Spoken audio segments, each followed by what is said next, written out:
Hai pemirsa, apa kabar hari ini? Senang sekali saya Irin Anggun dapat kembali hadir menyapa Anda tentunya dalam program persembahan dari Dinas Pariwisata Daerah Istimewa Yogyakarta, Anjang Sana. Ngobrol asik seputar wisata Jogja. Pemirsa, Anjang Sana saat ini masih berada di Jayakarta Hotel and Resort Yogyakarta yang tentunya masih dengan pemandangan yang syarat akan alam seperti yang ada di belakang saya. Pemirsa, berbicara mengenai Yogyakarta dan juga wisata, tentunya Yogyakarta ini mempunyai banyak sekali destinasi wisata yang pastinya membuat Anda bingung ya. Tidak hanya Malioboro-nya, tapi Yogyakarta juga mempunyai destinasi alam. Seperti contohnya adalah wisata alam Kali Biru yang terletak di salah satu puncak Bukit Menoreh di atas ketinggian sekitar 450 meter mdpl yang menyuguhkan tentunya spot foto yang instagramable yang syarat akan alam. Nah, hari ini khusus Anjang Sana akan membahas mengenai objek wisata Kali Biru dan tentunya langsung saja kita sapa, saya tidak sendiri, sudah kedatangan salah seorang tamu yang mungkin tidak asing lagi untuk Anda ya pemirsa. Langsung saja coba kita sapa. Sudah ada Bapak Sumarjono yang merupakan pengelola dari wisata Kali Biru, begitu ya Bapak ya? Oke, Bapak Sumarjono apa kabar Pak? Baik Mbak Anggun, baik banget, sehat. Sehat ya? Oke, terima kasih sudah hadir di Anjang Sana hari ini tentunya menyapa pemirsa setia Anjang Sana. Oke, Pak Sumarjono, sebelum kita menuju ke seperti apa kondisi untuk objek wisata Kali Biru, mungkin boleh diceritakan seperti apa sejarah cerita awal dari Kali Biru ini terjadi, bagaimana ini Pak? Silahkan diceritakan sejarahnya. Baik Mbak Anggun, jadi pariwisata terutama di Kulon Progo dan Kali Biru ini kan yang kita geluti udah kurang lebih 11 tahun ya. 11 tahun? 11 tahun, jadi sebenarnya awal mulanya wah sangat ngeri karena Kali Biru sendiri itu terletak di desa yang paling terpelosok. Paling terpelosok, Iya, oke. terpelosok masih di perbukitan yang jalannya pun sangat susah sekali. Nah, konon ceritanya itu di desa saya itu kan dusun kecil, Kali Biru itu kan nama dusun aja. Yang kecil yang penduduknya kurang lebih 150 kakak. Kemudian kita hidup berhimpitan dengan hutan negara. Nah, kerjaan kita waktu itu petani semua.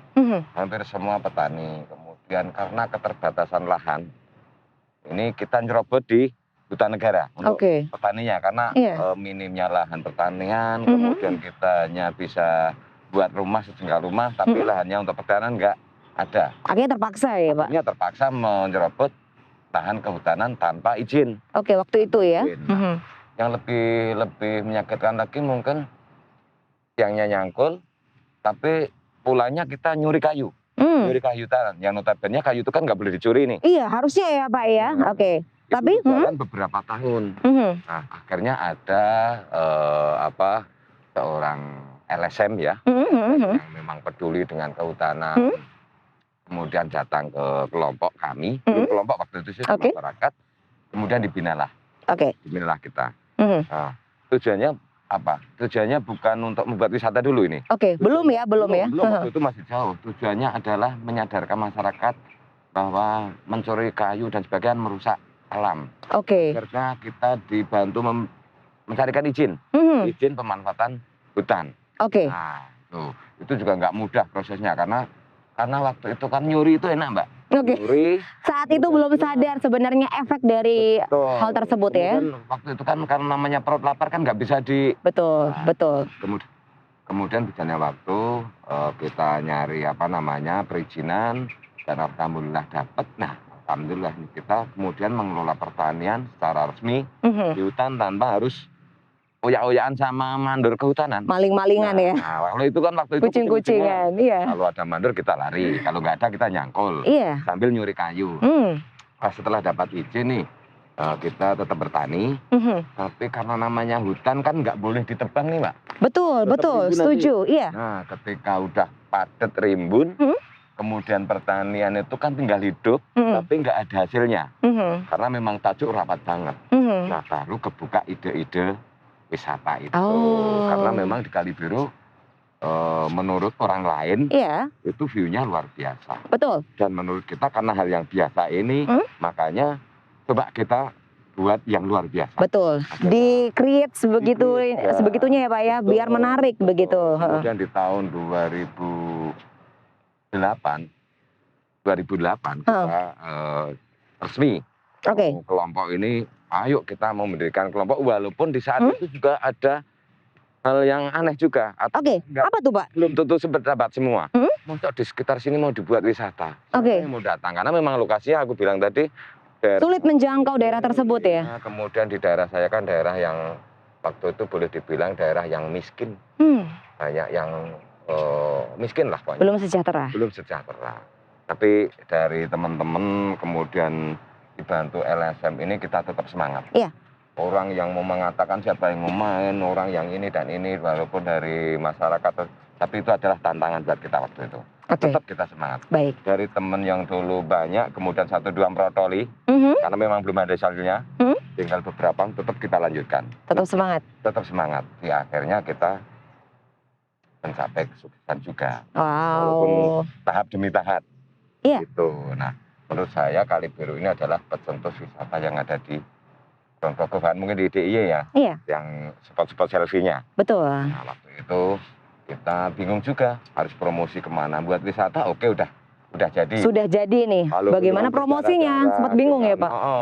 Ini karena SDM kita kan petani Mbak waktu itu. Iya. Jadi ini SDM wisata terus kita memasarkan gimana? Iya, betul. Nah, alhamdulillah di Kali Biru ini kan ada mahasiswa-mahasiswa yang KKN ini. Iya. Kita dibantu mereka. Untuk mempromosikan Kali Biru ini. Kemudian kita juga nggak malu-malu walaupun petani, walaupun kita nggak modalnya nggak apa-apa, kita masuk kampus ke kampus. Iya, wow. Minta dibantu, mahasiswa yang lagi. Untuk mempromosikan sekali lagi ya. Wah, ini luar biasa. Yang sering ke Kali Biru adalah mahasiswa, makrab. Oke. Kegiatan di luar kampus. Nah ini, belum seharian waktu itu setiap malam minggu. Nah, kita pikir wisata cuma malam minggu. Iya. Malam minggu. Betul. Kalau malam minggu kan berarti kurang ya Pak ya. Terus hari-hari yang lainnya bagaimana? Terus kita juga mahasiswa maklum lah karena biasanya budgetnya kecil. Iya. Nah kita pingin wisata tiap hari yang memang uangnya banyak. Iya. Akhirnya kita punya ide buat spot selfie lah. Itu berbarengan juga dengan munculnya Android. Handphonenya udah mulai pada canggih ya Pak ya. 2013 itu kita ada Android, kita buat ini laku nggak laku. Tapi alhamdulillah kita coba satu, luar biasa ngantrinya. Betul, keren ya Pak ya. Kemudian ngantrinya sampai 2 hingga 3 jam satu spot nih. Banyak orang nangis mau foto aja. Susah di saat itu. Betul. Kemudian kita buat lagi, ditambah lagi menjadi 3 spot. Tetap ngantri. Tetap ngantri. Bahkan masyarakat pun sempat kebingungan. Karena parkirnya kan nggak punya tempat Mbak waktu itu.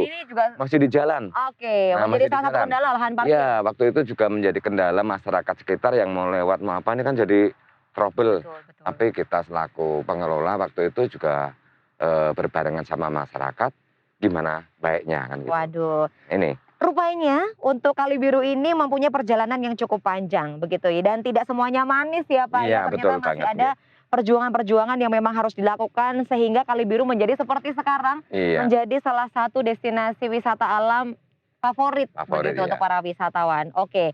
Dan kemarin ini kan sempat pandemi ya Pak ya. Dengan saat ini kita masih ada di situasi pandemi.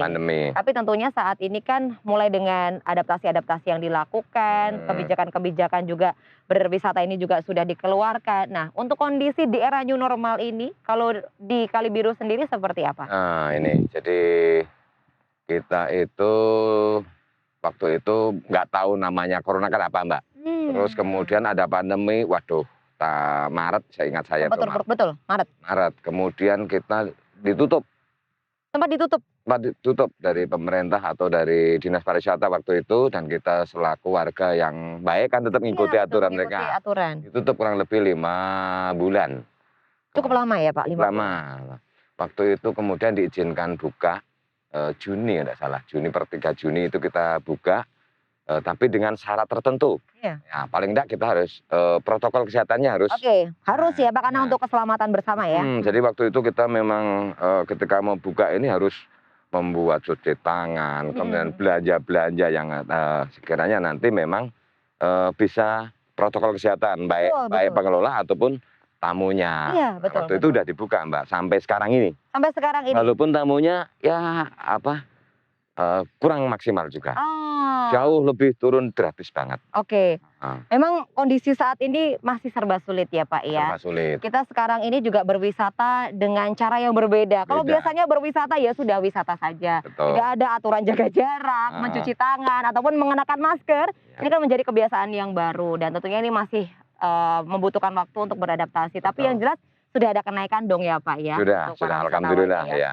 Walaupun nggak maksimal ya. Jadi kalau di Kali Biru ini kan mungkin karena wisata berbasis masyarakat. Pelakunya atau tenaganya kan semua dari masyarakat. Semua dari masyarakat. Sampai sekarang ini kan kita masih punya tenaga kurang lebih 100 karyawan. Nggak kita kurangi sama sekali. Karena mereka butuh pekerjaan, mereka butuh makan. Tapi dengan perjanjian kemarin sharing profit ya. Artinya dengan nilai seadanya, ayo kita bagi bareng-bareng. Kita makan bareng-bareng. Kalau ada banyak, yuk kita dapat banyak. Kalau rasakan bersama? Iya, makanya sampai sekarang ini karena ini memang wisata yang diciptakan dari masyarakat. Untuknya ke masyarakat juga. Wah, luar biasa. Berarti memang masyarakat di sekitar Kali Biru ini juga tetap semangat walaupun kondisinya sempat sulit beberapa bulan ini tetap ya Pak semangat, ya? Tetap semangat ya. Oke. Lalu kondisi masyarakat yang notabene memang tinggal di sekitar Kali Biru ini seperti apa? Kalau tadi kan juga sudah diceritakan bahwa masih komit gitu. Kira-kira yang dibutuhkan apa sih Pak untuk masyarakat di sekitar kawasan ini? Sebenarnya ini sih Mbak, yang paling utama adalah infrastruktur. Infrastruktur, oke. Ya, jalan lah. Karena sehebat apapun pariwisata, ketika aksesnya susah, orang nanti pada mengeluh. Ketika pas viral mungkin karena saking kepinginnya, tetap apapun ditempuh. Tapi ketika ini udah berjalan, kemudian ada tempat-tempat lain ini kan menjadi hal yang menurut saya kurang maksimal lagi. Jadi ini ya? masyarakat sebenarnya yang lebih ini ke pariwisata adalah infrastruktur. Oke, baik. Untuk Pak Jono, nanti kita akan bahas lagi infrastruktur. Nanti Bapak juga bisa mengeluarkan unek-unek ataupun apa yang menjadi kendala di lapangan. Karena nanti kita juga masih ada 2 orang tamu yang akan hadir di ajang sana. Tapi nanti kita akan break sejenak. Untuk pemirsa, jangan kemana-mana karena sesaat lagi Anjang Sana akan segera kembali.